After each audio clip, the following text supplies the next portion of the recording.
5 persons, including actress Sharon Tate, were found dead at the home of Miss Tate and her husband, screen director Roman Polanski. The whole thing is very, very mysterious, but this is what I know. Authorities say a menacing letter received yesterday by a Vallejo newspaper was not sent by the infamous Zodiac killer.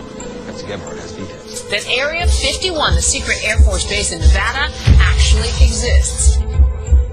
In Dallas, Texas, 3 shots were fired at President Kennedy's motorcade in downtown Dallas. He's been called the East Side Rapist. He's been called the Visalia Ransacker, the original Night Stalker, and the Golden State Killer. You have now entered into the House of Mystery, the best in true crime, conspiracy, and alternative history, with Al Warren and Kevin Thompson. KCAA, the stations that leave no listener behind. Broadcasting on 1050 AM, 102.3 FM, and 106.5 FM. The trifecta of talk radio for Southern California. Welcome back into the House of Mystery. I'm your host today, Al Warren. My co-host on this show is Kev Thompson. How are you doing? Good day, everybody. Yeah, it's another day. And no smoke. No smoke for a change. Lots of fire, but never any smoke. So another good day. Got my new Nikes on. No. Oh, jeez. I love bugging you. Anyway. Wah, wah, wah. Yeah, today we have another great, he's a good writer. He's written plenty of books, and we're going to talk about his psychic detective book and about how he got into it and what he does. So Dan Baldwin, thank you for being on the show. No, thank you for calling. I appreciate it. So Dan, how did you get into doing, the psychic detective book? Like, where did that come from for you? In terms of psychic detecting or writing the book? Kind of both. Like, because one kind of it represents who you are. So, where did it start for you? It started about 18 years ago, and I'm what they call a Pendulum dowser. That's my technique. The old guy who was out in the woods with the forked stick looking for the water, and the stick will turn down. That's what I do, except I use a rock on a string, a pendulum. Mm-hmm. And that's how I work. But about 18 years ago, I'm not a clairaudient. I don't hear voices, but I swear I was out walking by myself and I heard a voice that said, find missing children. And I looked around. There was nobody there, no cars driving by, no windows open with the television set going. And it was just a strange, overpowering feeling. So I kind of hung around for about 3 months, and I finally said, well, I'm supposed to be doing something. And so I realized, I'm not a detective. I'm not a trained police officer, have no investigative experience, and it just hit me. Probably the only thing that would work would be the psychic stuff. And I had no experience in psychic development whatsoever. And so I nosed around some bookstores and met some people and eventually stumbled across the Pendulum and discovered that's the technique that I could use. And I started working cases and, finding missing people and solving the occasional crime. And I've been doing that for about 18 years. And make a little transition here. About 3 or 4 years ago, I started getting really interested in getting some experience into psychic detecting, and like I said, I got about 18 years of it. I started moving into more paranormal investigation. I got involved in cold cases like the John Ringo murder case or the Judge Felton case over in New Mexico. These are 100-year-old crimes. And that kind of moved me into more deeply into paranormal investigation, and that's kind of where my interest is going right now. And as I do that, it occurred to me that I've got all this experience, almost 18 years of psychic detecting. I've got a lot of know-how, and I've got a lot of friends in the business. So it would be a good thing for me to do to write all that down so that if someone is interested in becoming a psychic detective or improving their psychic detective abilities or working with other psychic detectives or working with the authorities, I can leave them something of a basic how-to book on how to do that, the to-dos and the not to-dos, so to speak. And that's where the book came from. It's something of I'm not completely getting out of the psychic detecting business, but it's kind of a legacy of my experience in that area. And so now you're specific. Now you do the pendulum, right? And so how did that come? How did you become aware of how to use it and how it would work for you? Like what made you think of that? Pretty much luck of the draw. I was trying different things, through the tarot cards, and I was looking into gazing at crystal balls. And one day I was at one of my neighborhood psychic bookstores, and I saw a woman there with the pendulum dowsing, and it just struck me that, hey, I could do that. And so, I bought a pendulum, bought a couple of books, and I'm basically a self-taught pendulum dowser. And I like it because with the pendulum, there's no interpretation. Like if you look at the tarot cards or if you're looking at crystal balls, a crystal ball, you've got to interpret the images. With the pendulum dowsing, it's either yes or either no, one or the other. So maybe describe how does that work, and how does it get so if you're holding the pendulum and it's moving, obviously you yourself have some sort of influence over it. So how do you detect what's coming from beyond and what comes from you? Yeah, that is the hardest part of dowsing, is keeping an open mind. To me, that is the toughest challenge. If you're looking for the cute little 5-year-old missing girl, you want her to be alive, and if you focus your thoughts on that, you're going to get yes answers. Yeah. So if you keep your mind totally clear, totally objective, you can get the answers, which may not be the answers that you want to get. So, but some of the theory behind dowsing, though, is that you already have the answer, and it's coming out subconsciously. Like you already are receiving the answer within yourself, and the pendulum is simply the medium that you can read. Yeah, exactly. There is absolutely no magic in the pendulum. It's just a rock on a string. Anybody who thinks there's something magical about the tool thinks there's something magical about a hammer. Basically, your conscious mind looks at the pendulum. That kind of occupies your conscious mind, which frees up your subconscious mind. Your subconscious mind is then able to contact the higher power. You guys can define the higher power however you want to define it, but that's where the answers come. And it goes to your subconscious mind. Your subconscious mind then directs the muscles in your finger to swing left or to swing right. So that leads me to my next question, Dan.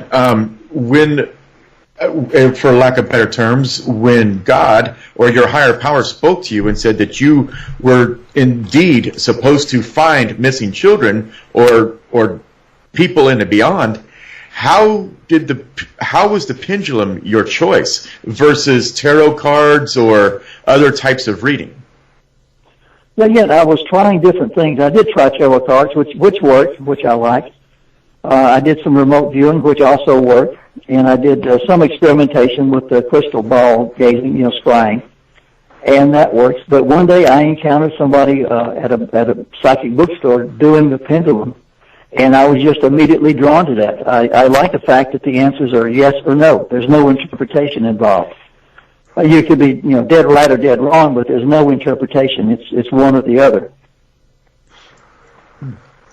Now, can you make your own string and rock type thing, as you were saying? Yeah. Or do you have to buy it or get it blessed?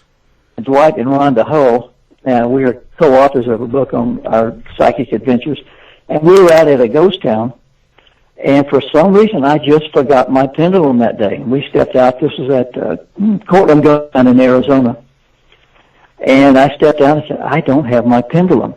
So I looked down and went back into my truck, cut off a shoelace and a spare pair of shoes I had back there, picked up a little rock off the ground, tied it onto the shoestring, and that was my pendulum. Wow. Nothing wrong with that. No, it worked perfectly. I still have it, in my pendulum collection. It works just fine. No. But again, I keep pointing out there's no magic in the pendulum. It's just a rock on a string.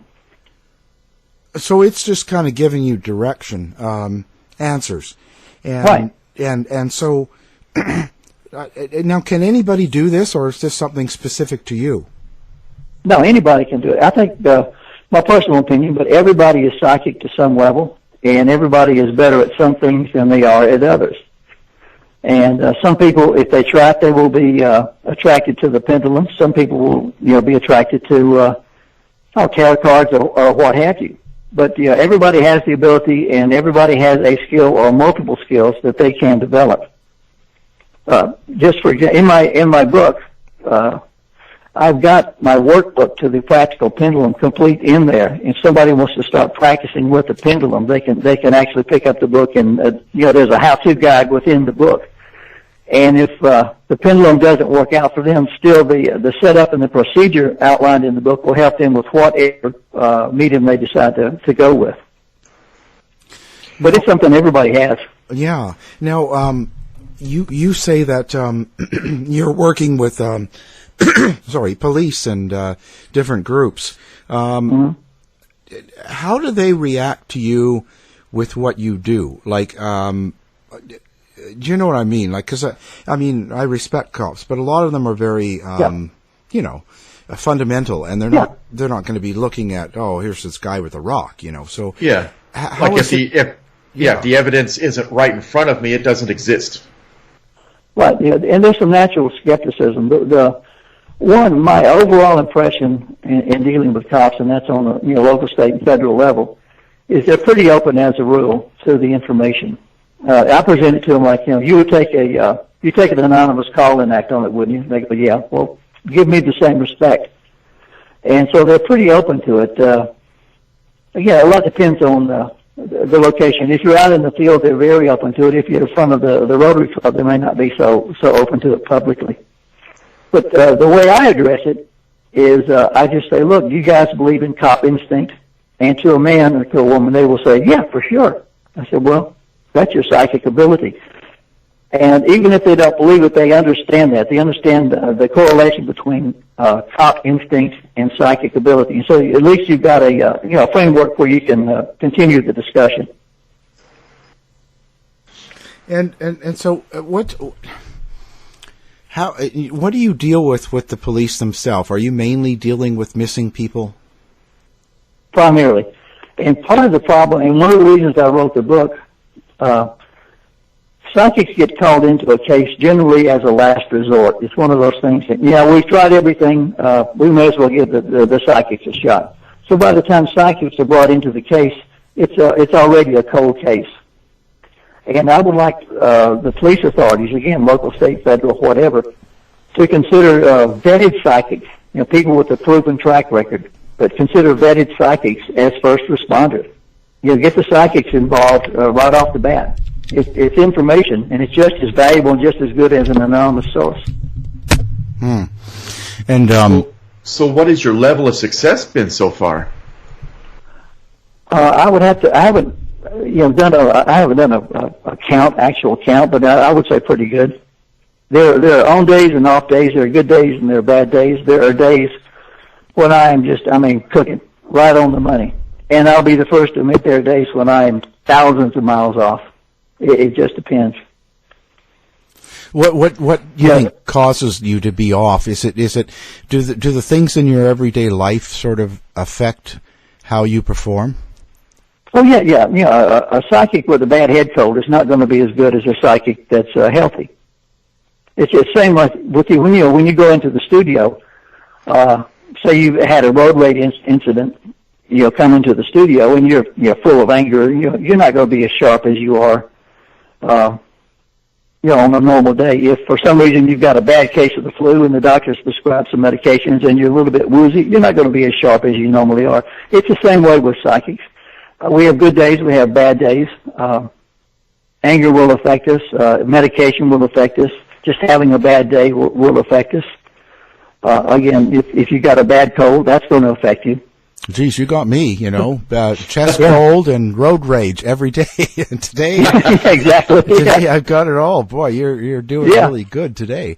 Well, you walk in the studio and you bite your tongue, all of a sudden, it's not going to be a good opening to the show. Yeah. Same way with me. Yeah. And so now, what are some of the most memorable cases? I guess that's the best way to put it. What sticks out that you still remember about helping in some sort of missing person case, that whether it turned out good or bad, but it stayed with you? Yeah, well, there was one, and it was a sad ending, but we got a call from a family up in North Carolina. A gentleman come down here from North Carolina. He was in construction and was looking for a job in the Phoenix area where I live. And the poor guy just could not latch onto a job. He just, for whatever reason, he just couldn't hang on to a job, couldn't get a job. And he was getting more and more depressed. And one day, his girlfriend up in North Carolina and several of his friends up in North Carolina started getting phone calls from the guy. And they all said, they didn't realize it at the time, but he was walking very heavily and he was breathing hard. And he was saying, basically goodbye. They finally realized he was signing off, saying goodbye. And sure enough, he went missing. And several of them came down here to try to initiate a search. And we got involved a couple of weeks after he went missing. And we started, the psychics did our thing. And we had, of course, you got a group of psychics, you're going to have hits all over the place. But there was a cluster of psychic hits in a specific area south of Flagstaff. And so we figured that's probably where the guy is, because that's where so many of us are focusing and getting our information. So we went up with the sheriff's department. We also went up with a search and rescue group, and I was with them at this time. And we searched and searched and searched. And one of the joys of being involved in search and rescue is we discovered we were looking for the missing guy in a rattlesnake preserve. Oh no. Yeah, I said, "Hey fellas, did you see this sign here? Step lightly." So we're walking in, we're walking through this rugged countryside in tall grass, looking for a missing person, and keeping our eyes to the ground. But we searched all day long, and the dogs that were with us were alerting at one specific spot. And we were looking around the ground, we couldn't see anything, but the dogs were like going crazy. When they find something, it's called alerting. But we, didn't see anything, so we watched on by. And towards the end of the day, we decided, well, let's go back to that one spot where the dogs alerted, and let's look around again. So we went back. The dogs started going crazy again. And finally, one of the group just stood still and looked up. And there in the tree was the man we were looking for. He had tied himself to a tree, killed a bottle of whiskey, smoked a couple of packs of cigarettes, and had blown his head off. Oh, no. Yeah. And that's tragic enough, but when the girlfriend and the friends went back to his apartment, there was a phone message that he had gotten a job. So it was for nothing. Yeah. All of it for nothing. All for nothing. But that's the kind of case where it was successful in the term that a group of the psychics hit exactly on the right spot. We were able to find the fellow. We were able to close to the friends and family, but it's still a sad outcome. Yeah. And that's the problem with bringing in psychics so late, is because by the time we brought in, this probably already had the sad outcome. Yeah, yeah. I guess there's a bit of a wait. So, what's the exact process? What do they do? Do they just call you, and do you go there, or do you just do it from where you're located itself, or how does that work?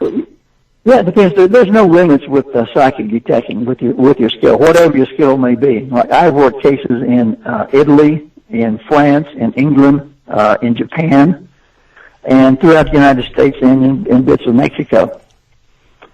The search and rescue stuff I referred to, I was able to go on just because they were in my immediate area. But there's no distance limit on psychic detecting. I can sit at my office and work, hundreds of thousands or several thousand miles away. It doesn't really matter. So now, if someone was interested in doing this and taking doing the pendulum route, how would you recommend that they start? Like, what would be the process? So here I am, I've got some sort of ability, and I feel this, and I'm interested in this. What do I do? Okay, well, you've given me an opportunity to plug my book. It's The Practical Pendulum, and you can get that through Amazon or Barnes & Noble. Anywhere you order your books, you can get that. Or you can get the Psychic Detective Guidebook, which has my workbook to the Pendulum Guide printed within it. But that's a good place to start. Okay. And, one thing I like to note, if the pendulum doesn't really click for you, you can still use the process to practice on, other mediums. But that's a good place. It's a good place to start. I wrote the book, the Practical Guide, Pendulum, and this one, in as few words as possible to get as much information as possible out there. So what advice would you give the person that believes that they have the same calling that you did, but the responsibility is just too overwhelming? I mean, let's face it, Danny, you're dealing with people when they are at their lowest point in life, or they're desperate, they're horrified, they're traumatized. Somebody's missing or somebody's dead. And that's a lot of responsibility. What advice would you give somebody that's afraid to be wrong? Well, one thing, you're going to be wrong. That's going to happen. It is inevitable. You have to just, you've got to be able to stick it through, because you've got to get through the wrong times, because there are more times when you're going to be right, and there are more times when you're going to be able to help people out. So you just got to have a thick skin, and you've got to have the willpower to persevere and just plug on through. Pretty amazing. A life. How does this affect you in your personal life? Does it come into your life, and do you keep the emotions with you when you've been through a kind of a hard case or a devastating ending case, sad case, and does that affect your whole life? Yeah, that also is inevitable, but if you're lucky and if you work at it like me, I've worked on techniques to basically separate myself from those emotions, because they can become overwhelming. I know several very talented psychics who have done this for a little while, and they've had to just back out because the emotional trauma is just too overwhelming. It's too powerful. So, and that's something to consider. If you're thinking about becoming a psychic detective, there is an emotional whammy involved. There is a lot of power, and you've got to realize and think it through. Is this something I want to get involved with? Because it's going to hurt. There are going to be times when you're going to feel like weeping. It's inevitable. Yeah. Do you ever can you stand up to that? Oh, yeah. Do you ever make connections with killers or people that are out doing something, kidnapping people? Do you connect with the actual perpetrator? I do not with the Pendulum. I am doing that now in my paranormal research short commercial for Speaking with Spirits of the Old Southwest. That's my paranormal book. But I've made contact with killers that are related in that book. But in terms of psychic detecting, only on cold case files, like 100-year-old cold case files, have I made contact with spirits. That is possible. You can do that. Wow. So what was... But I've only done the paranormal research and not with the psychic detecting research. Yeah. And how is that for you? Like, have you come across anything pretty scary, or? Well, in the paranormal work, I have never, and my co-authors, Baldwin and Rhonda Hope, we've never encountered a spooky situation. Never been scared. Never had somebody try to scare us. Never had anybody try to frighten us. But we did, down in Tombstone, we had a very interesting experience. We encountered the spirit not only of a murderer, but the spirit of his victim, who was his brother. Oh. Wow. Yeah, that was real interesting, because it was an opportunity for us to release a trapped spirit. If you got a minute, I can tell you that story. Yeah, please do. Yeah. Okay, well, Rhonda and I were doing we do some fundraising for Wounded Warriors, and we were down in Tombstone and having an event, and we brought people in, and we would give them a weekend of basically ghost hunting, although I don't like that term, but we would take them around to ghost towns and haunted places and show them, how to conduct, ghost hunting experiences, and they could have a good weekend. And all the funds were donated to Wounded Warriors. as we were down there, we ran into a film crew out of New York, just happened to be there, and they wanted to say, hey, can we follow you guys around, because this is kind of interesting.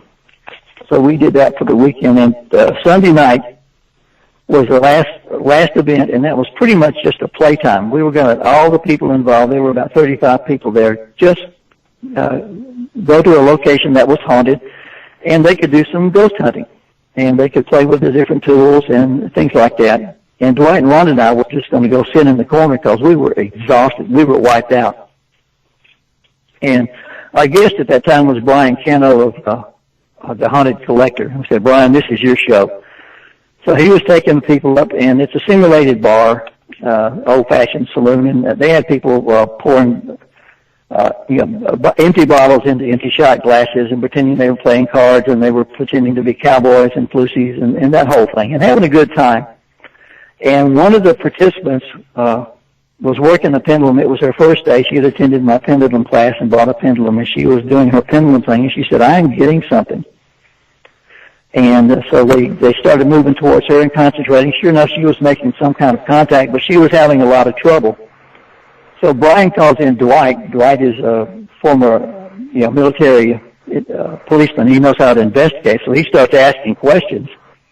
And sure enough, they're making contact with somebody. So Dwight says, hey, Dan, get over here. We need your help. So I came in, and I started working the pendulum. And sure enough, we had made contact with a Chinese guy from the 1880s who was a murderer. He had killed his brother at that spot, the exact spot where we were located. And he was a trapped spirit. He could not go, he could not cross over because he was afraid of the terrible things that would happen for him in terms of retribution. And he was in, that's one of the few cases where my intuitive abilities kicked in, and I could feel the pain for the guy. So I called Rhonda over. Come here, we need your help. Well, she's really good with that sort of thing. And so you have me, Dwight, and Rhonda working with this, trying to convince this guy that it's okay to cross over, when another spirit showed up, and the spirit was his brother, the man he had murdered. He had come back over to tell his brother, I forgive you, come on over, all is forgiven. So we had me, Dwight, and Rhonda, and the murder victim trying to convince the murderer to go ahead and go into the light that all is forgiven. And at one moment, we were working hard. I said, they're gone. Just like that, it popped. And instantly, me, Dwight, and Rhonda started weeping. There was like a wave of emotion that went through 35 people in the audience. They were crying. There was not a dry eye in the house. Instantaneously, people were weeping. The emotional content was so strong, so powerful. And, this is all documented. But that's probably the most emotional thing that's ever happened to me in my life. It was incredible.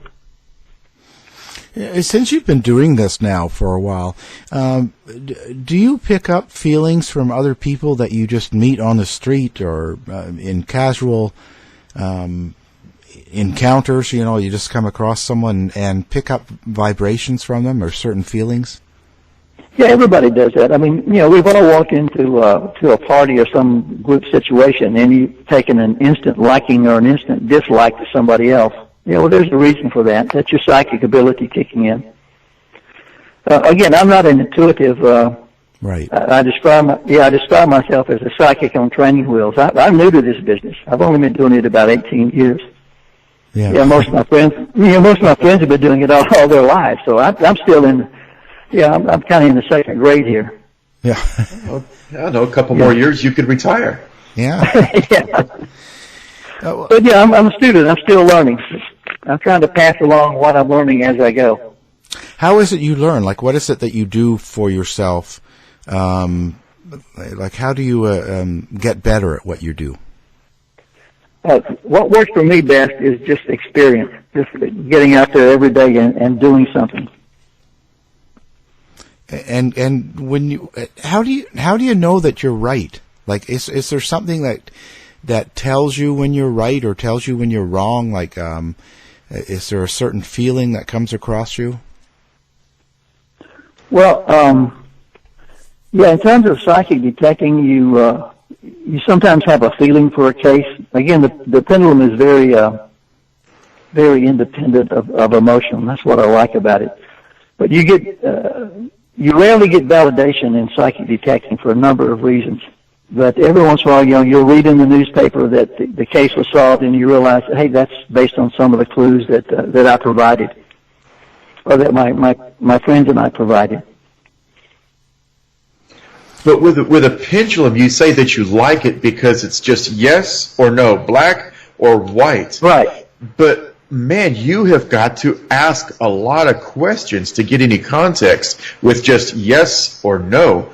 So do you ever work with a medium who can get more contextual messages? Yeah, exactly. In fact, when Dwight and Ron and I started working, we discovered, and this would apply to psychic detecting as well as it does in our experience in paranormal work, but there is some kind of multiplied power when the three of us get together. They're both very talented intuitives, and I'm a very, excuse the term, tight-ass redneck with a rock on a string. And the three of us kind of balance each other out, and we can keep conversations with the spirits going. Instead of just grabbing one, EVP, we can actually have an extended conversation with the spirit. Wow. So you would say that you work better in a team than independently. Would that be fair to say?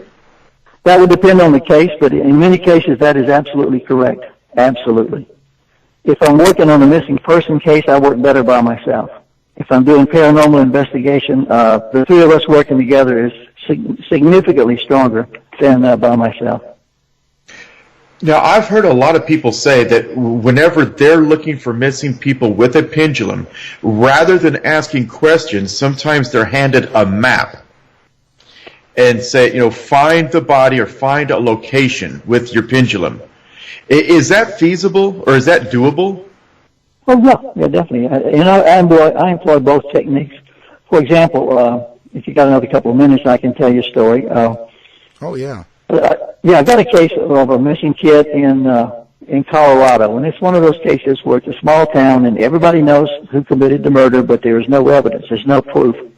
And in this case, there was no body, but it was a missing, I believe, 10 or 12-year-old boy. So I'm sitting here, in Mesa, Arizona, trying to work a case way over in north of Durango, Colorado.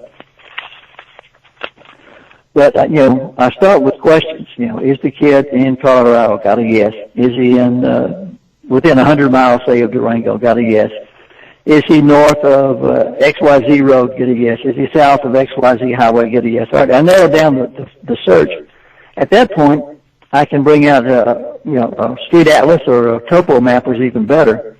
And so I can get down to specific features. I can look at the map and I can, ask the pendulum. And when I say ask the pendulum, I'm using the pendulum, you're asking the higher power. But, is this person on or near this forest road, yes or no? Is he north of this bridge, yes or no? Is he south of this particular rock structure, yes or no? And in that situation, I'm kind of narrowing down the map to a small area. And I got two locations on a specific side of a specific mountain. And I, sent in, I got on, at that point I got on Google Earth and narrowed my focus down even further so that I got GPS coordinates on those two spots. So, instead of sitting in a report that said the missing kid is on a mountain where there are trees and there's a house in the distance and there are clouds and there are mountains in the distance and there's a river somewhere nearby, which described, just about every place in the Southwest. Seriously, that's one of the problems with psychic work. You can give an accurate description of a location and it can be absolutely no good to the authorities. Right. I know. I grew up in Arizona. He's in the desert. Well, good Lord. That's most of the state. Yeah, there's a cactus nearby and some rocks, and there's a lot of sand. And look for some coyote tracks. Yeah. So I use GPS coordinates and use Google Earth on that. It's real simple. You just go into Google Earth, and I put a pencil on my computer screen and move it around. Here, yes, here, no, here, that sort of thing. And I got two GPS coordinates, so the police could go right. Instead of searching the whole mountain, they could go right to those spots. Now, they can find out at that point either I'm right on target, or if I'm wrong, they know right away, and they don't have to waste their time. In this case, I was told that the first location was where the police ultimately decided that the murder had occurred. And at the second point, I think within like 300 feet of my GPS coordinate, they found leg bones and finger bones and some other bones that were DNA tested and proven to be those of the kid. So in that situation, I've employed the yes and no technique, and then I employed map dowsing.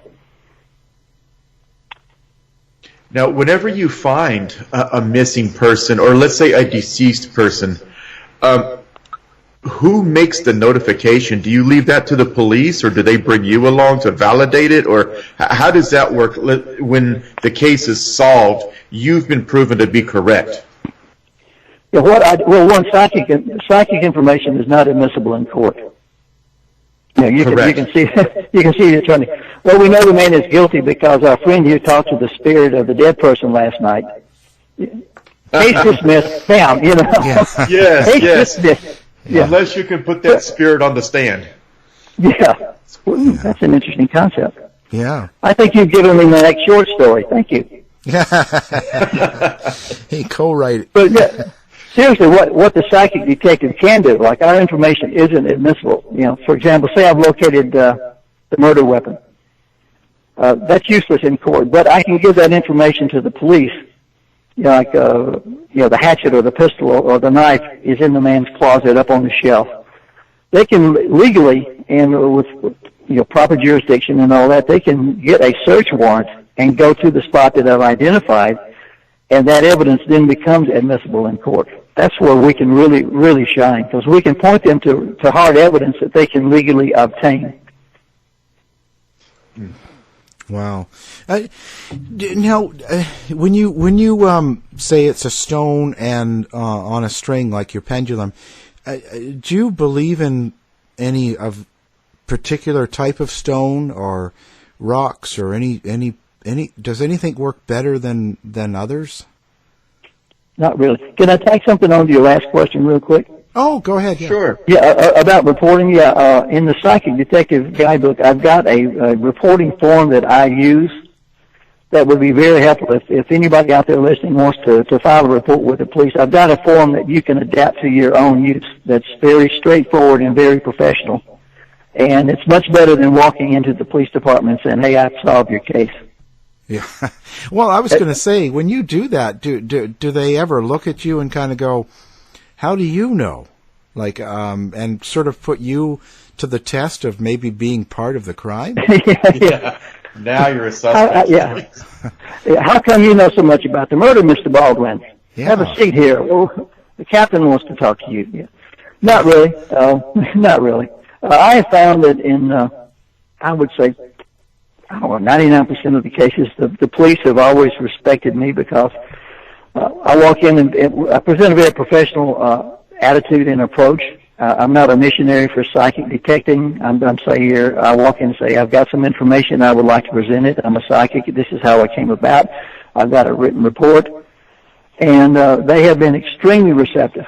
Now, they may or may not believe what I'm saying, but I've never had anybody kick me out. I've never had any sneers or never had any unpleasant statements.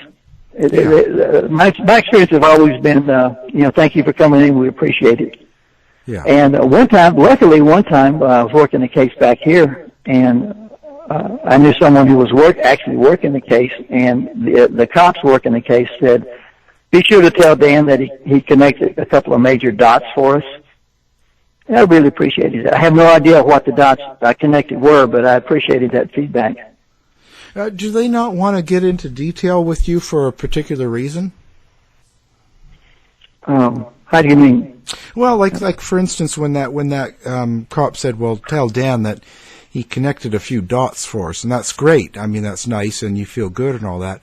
Yeah. But is there no reason that he will actually call you and say, "Listen, this is what you did that was right, and this helped me, and get into detail and tell you about what it was that worked for him that you gave him"?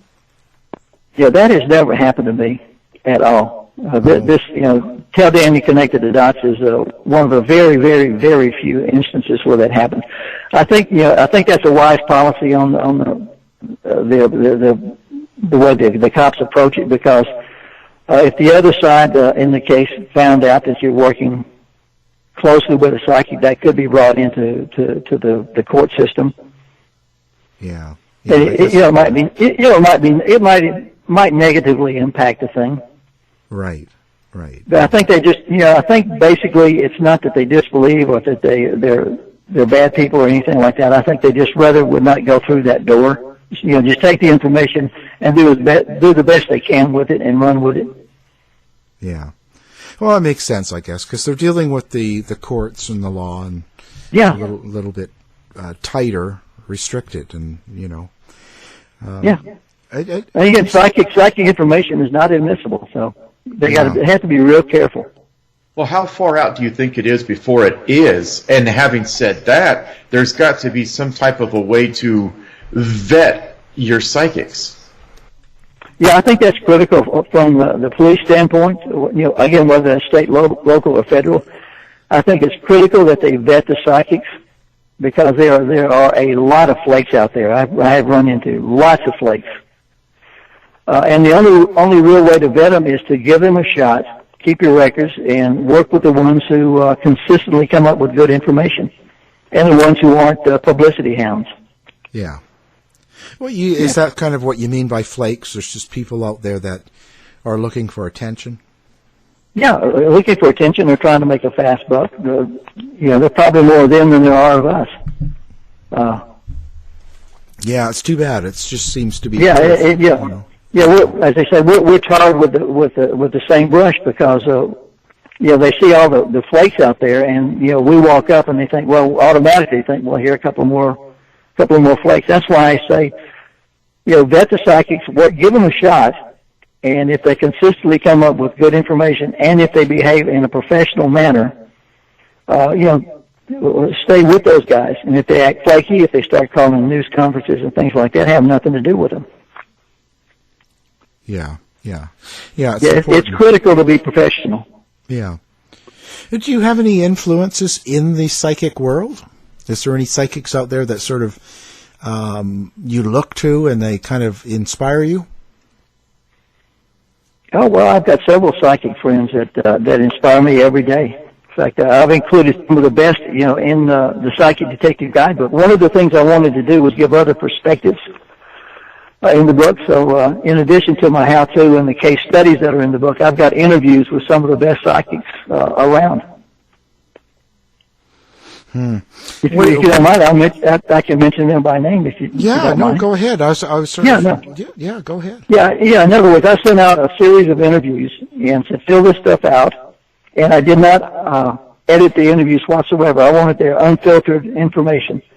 But some of the top psychics that I've worked with include Dwayne Brock, and Tammy Carpenter, Jeanette Healy, Rhonda Hull, Patricia Mona, Glenda E. Newton, Christopher Robinson, and Renata Musso. And those people are working in the United States, in Canada, in France, and in England. So you've got international psychic detectives commenting in the book, and you get their perspective in addition to my own. I wanted, real world practicing psychic detectives to give their information. And these are good folks. I've worked with each one of them. They're very, very talented. Awesome. So now, I noticed that you've also ghostwritten several books, like 50 books or something. Wow. Yeah. So what kind of subjects do you write about? Well, the ghostwriting is primarily management, sales, motivation, that sort of thing. And those are books with somebody else's name on the cover. Books with my name on the cover are the paranormal books. I've got, 4 or 5 of those out now. I also write a lot of westerns. I've got some mysteries, a couple of nonfiction books, and several short story collections. So I'm kind of all over the place out there. Oh, it sounds like it. Wow. Yeah.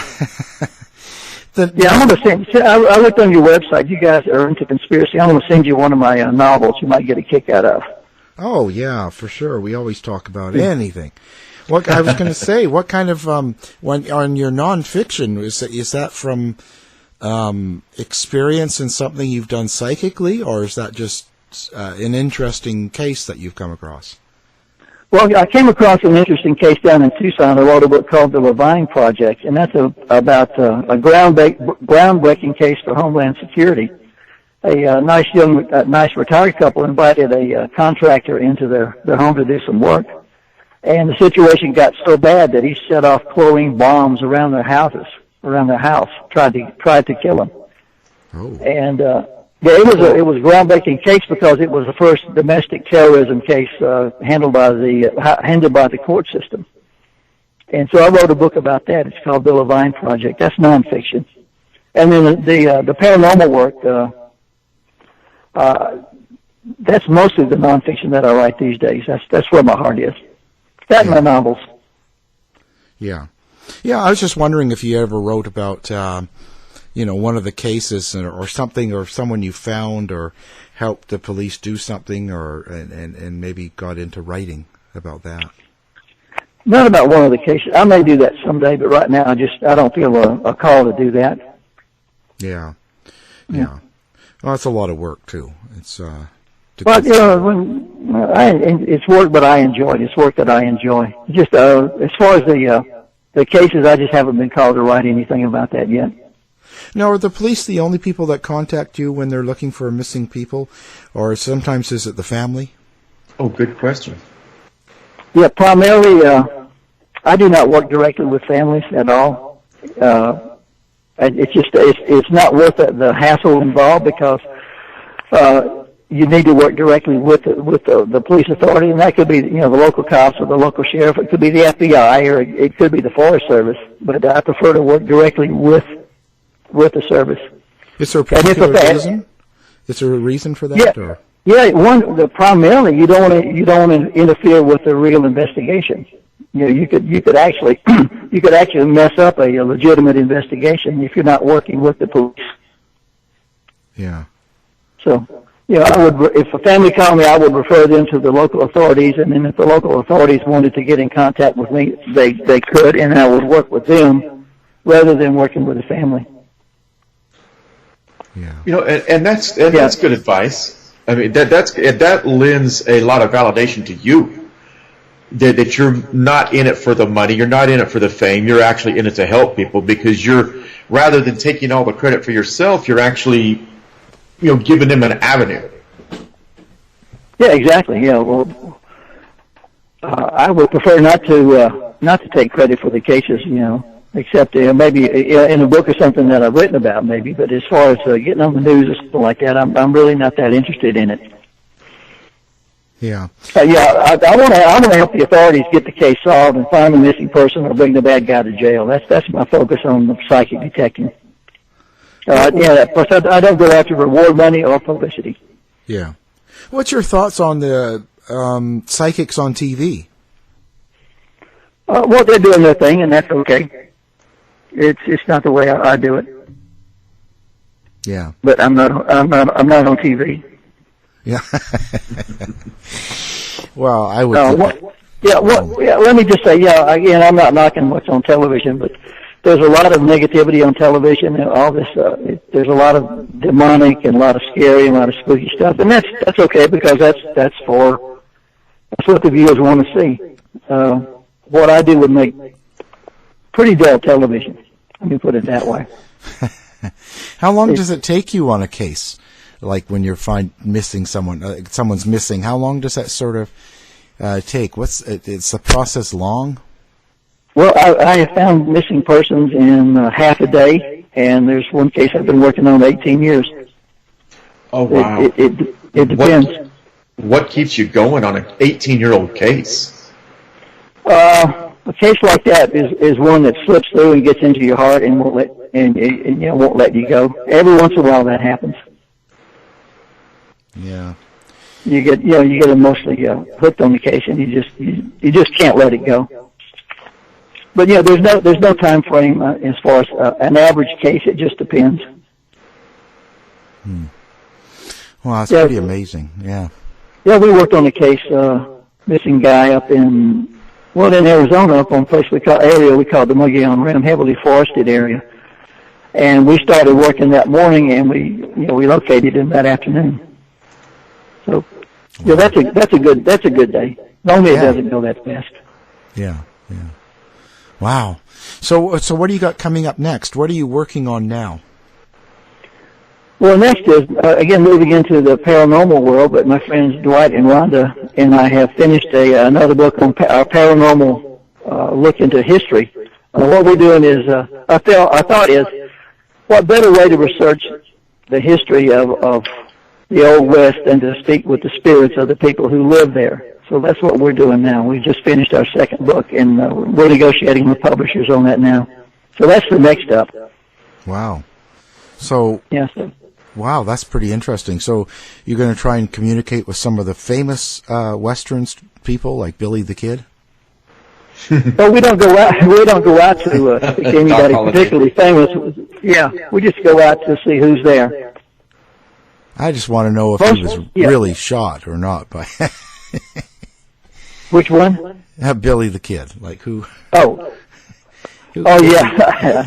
Haven't done that yet. Yeah. No. Most of the people we encounter are just folks who are, people without bodies. Is the way Dwight puts it.